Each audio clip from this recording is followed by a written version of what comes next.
3일째 축일입니다. 절기가 이제 성탄으로부터 출발된다면 성탄은 내가 누구인지 자기 정체성을 깨닫는 것, 알아차리는 것이 성탄이라면 부활은 어디에서 와서 어디로 가는가, 곧 길, 진리, 생명을 회복하는 삶입니다.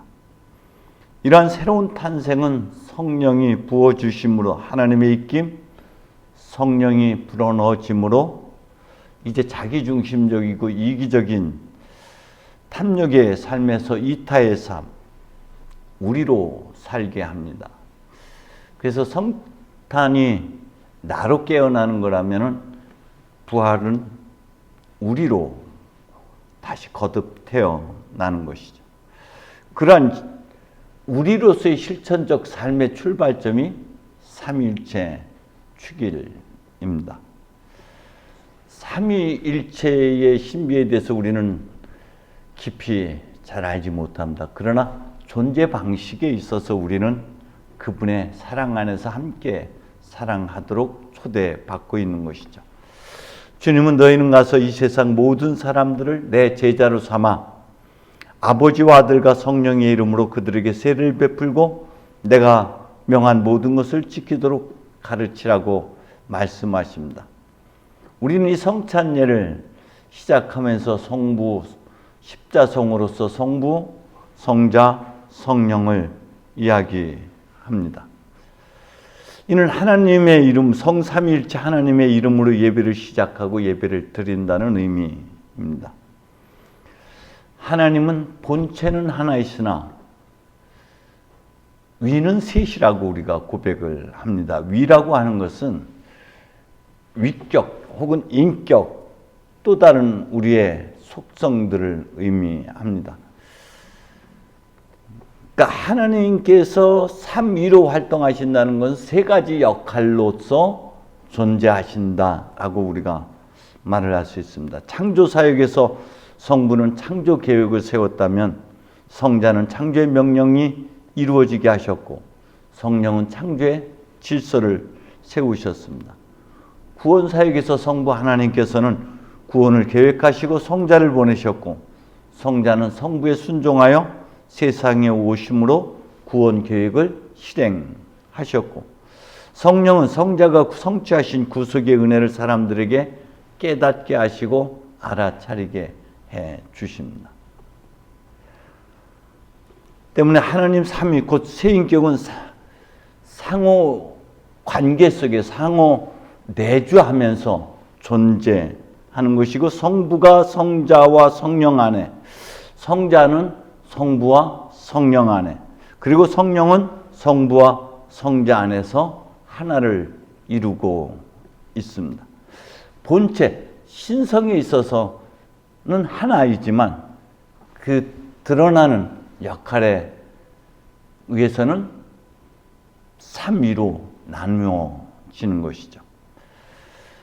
우리가 삼위 하나님을 예배한다는 것은 찬양을 하든 감사를 하든 모든 예배 행위는 바로 이러한 삼위일체 하나님을 지향하고 있는 것이고 따르고 있는 것이죠. 삼위 하나님은 아버지는 예수 안에, 예수는 아버지 안에, 우리는 성령은 예수 안에, 그리고 성부 안에. 성령의 거하심에 대해서 그 서방교회와 동방교회가 의견을 나누어지게 되는데 우리 성가책에서 그 기록된 거 보면 니게아 신경에서 가로를 치고 성자로부터라는 부분에 가로를 쳤습니다. 서방교회에서는 성령께서는 성부로부터 나온다라고, 성부와 성자로부터라고 고백을 하고 있다면 동방교회에서는 성부로부터 나오는 것으로 고백을 합니다. 그래서 동방교회와 서방교회가 갈라지게 되는 계기가 되기도 합니다. 어쨌든 서로 내주하시고 서로 상호 의존적이고 그 안에 성부는 성령 안에 성령은 성자 안에 그렇게 상호 내주하시며 거하시고 상호 지향적이라 이타적 삶을 살고 계시는 것이죠. 성자 예수는 이렇게 말씀하셨습니다. 내가 아버지 안에 있고 아버지께서 내 안에 계신다는 걸 못 믿겠느냐?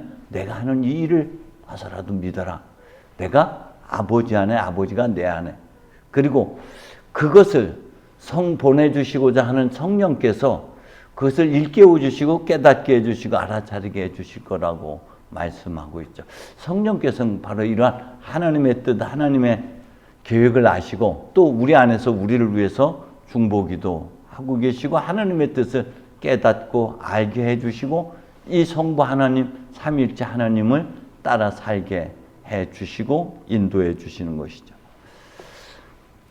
우리가 하나님 닮은 모습을 만들자라는 것에서 이 위격, 인격이 출발했다고 해도 과언이 아닙니다. 우리가 존재하는 것은 하나님으로부터 말미암아 존재하지만은 본체에 있어서는 속성에 있어서는 하나가 될 수가 없습니다. 단지 위격 혹은 인격에 있어서 삶의 방식에 있어서 존재 방식에 있어서 하나를 이루는 존재라는 것이죠. 하나님께서 사랑으로 자신의 전부를 내어주셨듯이 우리가 전부를 내어주는 사랑을 살아갈 때 우리는 하나님을 닮은 존재가 되는 것이고 하나님의 신성 안에 참여하게 되는 것입니다. 때문에 하나님께서 창조하신 모든 것, 창조는 사랑으로부터 출발되고 창조하신 모든 것은 이렇게 상호 이타적이고 의존적이고 상호 보완적으로 살게끔 하나님께서 섭리해 주셨습니다. 때문에 존재하는 모든 것은 바로 하나님의 이타적 사랑을 반영하고 있고 그 이타적 사랑을 살아가는 것이 우리로 사는 것이고 우리로 살아갈 때 비로소 참 존재가 완성이 되는 것이죠. 비로소 내가 완성되어지는 것은 내가 없어짐으로 내가 비워짐으로 그래서 우리 안에서 나는 완성되어져 가고 있는 것이죠. 이것이 하나님의 존재 방식입니다. 때문에 우리가 하나님의 형상대로 지음받았다라는 것은 사랑에 의해 살게끔 지음받았다. 사랑에 의해서 이타적 삶을 살아갈 때만 비로소 사람이 되는 것이고 하나님의 모습을 영광을 되찾아가는 여정을 가게 되는 것이다. 우리가 사랑을 잃어버렸기 때문에 그 모습을 상실했지만 다시 그리스도 안에서 그리스도의 사랑을 통해서 우리가 사랑을 배워가고 주님께서 우리를 사랑한 것처럼 우리가 서로 사랑할 때 비로소 우리는 하나님의 모습을 회복하게 되는 것이고 이것이 우리가 살아가야 하는 존재의 이유이고 또한 방식이기도 한 것입니다. 이것이 하나님께서 우리를 만드신 목적이죠. 하나님께서는 우리 모습을 닮은 사람을 만들자 하시고 창조하신 모든 창조물을 우리에게 맡겨서 다스리게 하셨습니다. 이것은 시편 기자에서도 동일하게 고백하고 있죠. 하나님 다음 가는 자리에 앉히시고 하나님께서 존귀의 영광의 관을 씌워주셨고 그리고 이 모든 것을 창조하신 모든 것을 발밑에 거느리게 하셨다. 그런데 여기서 지배, 섬김, 다스림 이것은 예수님께서 이미 십자가를 통해서 정리해 주셨고 또 마르코복음 10장을 통해서도 우리에게 첫째가 되고자 하면 꼴찌가 되고 모든 사람 위에 군림하고자 하는 사람 모든 사람을 섬기는 사람이 되어야 한다. 때문에 나도 섬김을 받으러 온 것이 아니라 섬김의 종으로 왔듯이 다스림이라는 것은 자신을 비워내는 사랑을 통해서 이루어지는 것이라고 말씀하고 있죠. 요한복음 3장에서도 우리에게 주님은 이렇게 말씀하셨습니다. 하나님은 이 세상을 극진히 사랑하셔서 외아들을 보내주셔서 그를 믿는 사람은 누구든지 멸망하지 않고 영원한 생명을 얻게 하셨다고 했습니다. 하나님 자신의 전부를 내어주는 사랑, 그리스도이신 예수는 그런 하나님이심을 포기하고 자신의 존재 전부를 비워냄으로 우리를 사랑해 주셨기 때문에 우리가 그리스도를 사랑한다 혹은 이타의 삶을 산다 혹은 그리스도를 닮아가는 여정을 걷는다는 것은 주님께서 비움의 사랑, 낮아짐의 길을 가셨던 것처럼 온유와 겸손의 길을 가는 것이 곧 우리가 가야 하는 길이고 그리스도를 닮은 삶이고 그리스도의 사랑을 실천하는 것이죠.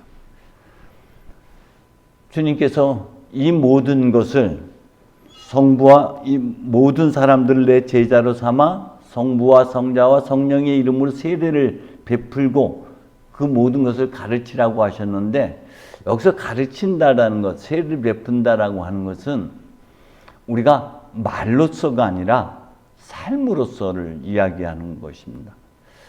특히 마태복음에서는 행위를 굉장히 행실을 강조하고 있습니다. 하나님께서는 그 행실대로 우리에게 갚아주실 것이라고 말씀하고 있죠.